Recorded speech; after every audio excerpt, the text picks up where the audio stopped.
Ir ļoti smuka krāsa. Arī. Tāda reta.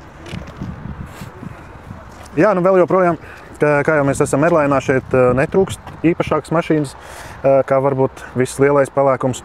Tad šis 2016. gada Allroadiņš arī ir savā Gotlandes zaļajā, jeb grūna krāsiņā.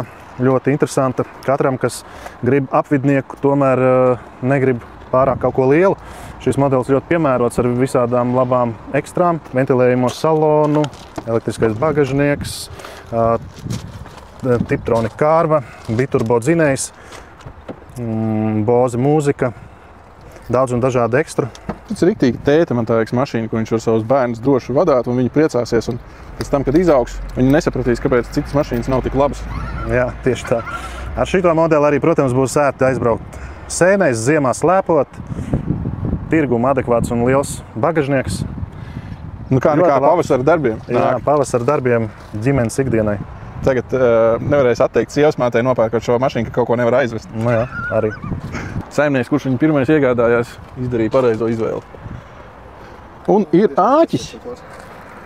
Āķis. Pats laižās vai fiksējās tik? Nu, viņš ielokās iekšā. Kas nav mazsvarīgi kemperniekiem. Un laiviniekiem. Jā, un supotājiem.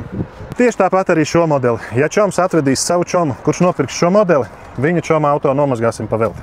Un saunas kuponu arī viņam pašam pirtī. Jā. Nu ko? Tu gribi vāku? Jā. Zini, ko es gribu pārbaudīt? Vai šitiem jaunajiem ir pa vidu glāžu turētāji arī izbīdās ārā vai nē, vai es nav tā? Kā 2004. te viņam kaut kas varās vaļā? Tur ir ekrāns. Tur ekrāns nāk. Tur ir ekrāns, ja tu gribi glāžu turētājs. Tur pa vidu, tur pie kloķa, jā.